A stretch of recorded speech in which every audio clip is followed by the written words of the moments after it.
Hi everyone. तो मैंने आज ये तो देख लिया, अगर आपके पास पैसा हो तो आप एफआईआर भी बदल सकते हो, और इस चीज़ को प्रूव करूंगा। पर उससे पहले लड़ाई किस बारे में हुई, क्यों हुई, हम इस बारे में बात नहीं करेंगे। मैं सीधा पॉइंट पे बढ़ता हूँ। एलविश ने जो लोकेशन दी थी वो उसके घर की लोकेशन थी, या फिर किसी के तो घर की लोकेशन थी। और मेरा इंस्टिंक्ट बोला कि मुझे उसे अपने लोकेशन में बुलाना चाहिए, जो एक पब्लिक लोकेशन हो। अब मेरे को यही था भाई, कि जो भी गलतफहमी है डिबेट से सॉल्व करो। अगर आपको लगता है आप सही हो तो आप डिबेट करो, मेरे को लगता है मैं सही हूँ, मैं डिबेट करूंगा। तो कुल मिला के शब्दों से ही जीतना था इस चीज़ को। और मैंने पूरी तैयारी की थी। मैंने वहाँ पे सोफ़ा वोफ़ा सब लगाया था कि जब एलविश भाई आएंगे तो वहाँ बगल में बैठेंगे, ये वो फलाना ठिकाना। लेकिन जैसे ही वो आए, एक तो अटैक करना शुरू कर दिया, ऊपर से बहुत सारे बंदों के साथ आए। ऊपर से ये भी नहीं था कि वन ऑन वन फाइट हो, उसके साथ उसके कुछ बंदे थे, वो भी मदद कर रहे थे उसकी।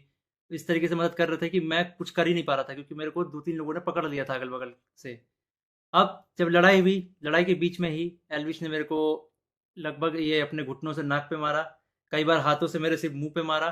और जब मारा उसके बाद उसने बगल से एक फ़ोन भी उठाया जो दूसरे एंगल पे रिकॉर्डेड है, और फ़ोन से मेरे स्पाइन पे मारा। और आप सभी को पता है, अगर स्पाइन पे गलती से भी स्पाइन टूटता है तो आप ज़िंदगी भर के लिए लावारिस हो सकते हो, अपाहिज हो सकते हो। तो उसके बावजूद उसने मारा मारा। और उसके बाद उसने क्या किया, जान से मारने की धमकी भी दे दी। अब जान से मारने की धमकी एक दो बार नहीं दी, मल्टीपल टाइम्स दी। कम से कम जितना मुझे पता है 3 बार तो दी ही थी उसने धमकी जान से मारने की। और ऑफ कैमरा भी उसने कई बार जान से मारने की धमकी दी।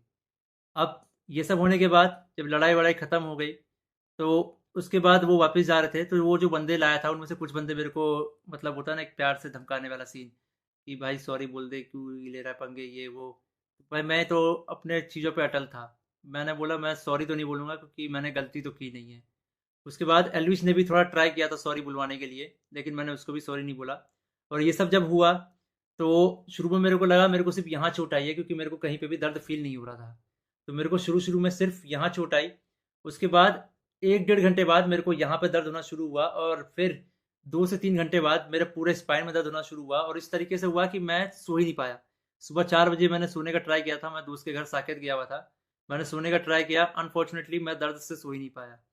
उसके बाद हम जब दर्द हो रहा था तो हम गए वहाँ पे मैक्स हॉस्पिटल साकेत के, मेडिकल निकलवाने। तो उन्होंने मना कर दिया, विदाउट एफआईआर नहीं होगा। तो मेरा यही था, मेरा दिमाग शॉक में था, एफआईआर हमने की नहीं थी। फिर हमने डिसाइड किया कि दोपहर के 12 बजे के आसपास